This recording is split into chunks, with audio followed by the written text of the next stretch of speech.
ನಮಸ್ಕಾರ ಸ್ನೇಹಿತರೆ. ಮಹಾಲಕ್ಷ್ಮಿ ಎಲ್ಲಿ ವಾಸಿಸುತ್ತಾಳೆ, ಎಲ್ಲಿ ವಾಸಿಸುವುದಿಲ್ಲ? ಈ ಕುತೂಹಲಕಾರಿ ವಿಷಯ ತಿಳಿದುಕೊಳ್ಳಿ.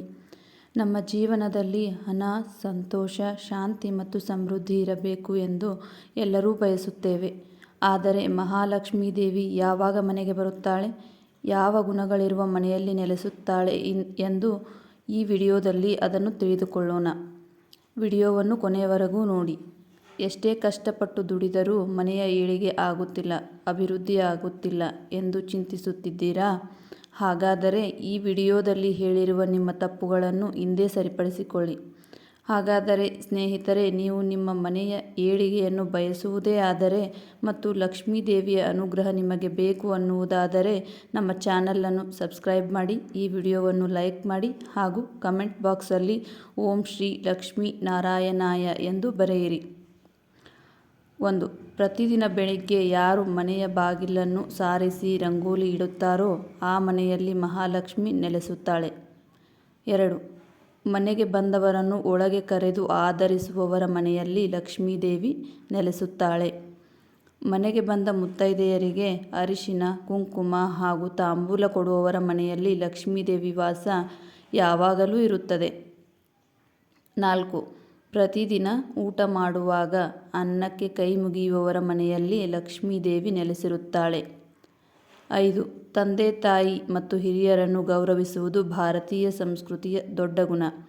ಹಿರಿಯರ ಆಶೀರ್ವಾದ ಇರುವ ಮನೆಯಲ್ಲಿ ದೇವರ ಕೃಪೆ ಸಹ ಇರುತ್ತದೆ ಎಂದು ಹೇಳಲಾಗುತ್ತದೆ. ಹಿರಿಯರನ್ನು ಅವಮಾನ ಮಾಡುವ ಮನೆಗೆ ಲಕ್ಷ್ಮೀದೇವಿ ನೆಲೆಸುವುದಿಲ್ಲ ಎಂಬ ನಂಬಿಕೆಯೂ ಇದೆ. 6. ಬಡವರಿಗೆ ಸಹಾಯ ಮಾಡುವುದು, ಅನ್ನದಾನ ಮಾಡುವುದು, ಅಗತ್ಯವಿರುವವರಿಗೆ ನೆರವಾಗುವುದು ಮಹಾಲಕ್ಷ್ಮಿಗೆ ಪ್ರಿಯವಾದ ಕಾರ್ಯಗಳು. ಹಣವನ್ನು ಮಾತ್ರ ಸಂಗ್ರಹಿಸದೆ ಒಳ್ಳೆಯ ಕೆಲಸಗಳಿಗೆ ಬಳಸುವವರ ಮೇಲೆ ದೇವಿಯ ಕೃಪೆ ಹೆಚ್ಚಾಗುತ್ತದೆ. 7. ಯಾವ ಮನೆಯಲ್ಲಿ ಮಹಿಳೆಯರನ್ನು ಗೌರವಿಸುತ್ತಾರೋ ಆ ಮನೆಗೆ ಲಕ್ಷ್ಮೀದೇವಿಯ ಅನುಗ್ರಹ ಇರುತ್ತದೆ ಎಂದು ಹೇಳಲಾಗುತ್ತದೆ. ತಾಯಿ, ಸಹೋದರಿ, ಪತ್ನಿ ಇವರಿಗೆ ಮಾನ ನೀಡುವ ಮನೆ ಸದಾ ಬೆಳೆಯುತ್ತದೆ.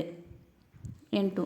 ಸುಳ್ಳು, ಮೋಸ ಮತ್ತು ಅನ್ಯಾಯದಿಂದ ಬಂದ ಹಣ ಶಾಶ್ವತವಾಗಿರುವುದಿಲ್ಲ. ಪ್ರಾಮಾಣಿಕ ಪರಿಶ್ರಮದಿಂದ ಬಂದ ಆದಾಯವೇ ನಿಜವಾದ ಸಮೃದ್ಧಿ. ಸತ್ಯ ಮತ್ತು ಧರ್ಮದ ಮಾರ್ಗದಲ್ಲಿ ನಡೆಯುವ ಮನೆಗೆ ಮಹಾಲಕ್ಷ್ಮಿ ನೆಲೆಸುತ್ತಾಳೆ. 9. ಮಹಾಲಕ್ಷ್ಮೀ ದೇವಿ ಕೇವಲ ಹಣ ಇರುವ ಮನೆಗೆ ಮಾತ್ರ ಬರುವುದಿಲ್ಲ. ಸ್ವಚ್ಛತೆ, ಶಾಂತಿ, ಪ್ರೀತಿ, ಗೌರವ ಮತ್ತು ಭಕ್ತಿ ಇರುವ ಮನೆಯಲ್ಲಿ ನಿಜವಾದ ಸಮೃದ್ಧಿ ನೆಲೆಸುತ್ತದೆ. ನಮ್ಮ ಮನೆಯಲ್ಲಿ ಒಳ್ಳೆಯ ಗುಣಗಳನ್ನು ಬೆಳೆಸಿಕೊಂಡರೆ ಲಕ್ಷ್ಮೀದೇವಿಯ ಆಶೀರ್ವಾದ ಸ್ವತಃ ಬರುತ್ತದೆ. ಈ ವಿಡಿಯೋ ನಿಮಗೆ ಇಷ್ಟವಾದರೆ ಲೈಕ್ ಮಾಡಿ, ಶೇರ್ ಮಾಡಿ ಮತ್ತು ನಮ್ಮ ಚಾನಲನ್ನು ಸಬ್ಸ್ಕ್ರೈಬ್ ಮಾಡಿ. ಇಂತಹ ಇನ್ನಷ್ಟು ಆಧ್ಯಾತ್ಮಿಕ ಮತ್ತು ಪ್ರೇರಣಾದಾಯಕ ವಿಡಿಯೋಗಳಿಗಾಗಿ ನಮ್ಮ ಜೊತೆ ಯಾವಾಗಲೂ ಇರಿ. ಧನ್ಯವಾದಗಳು.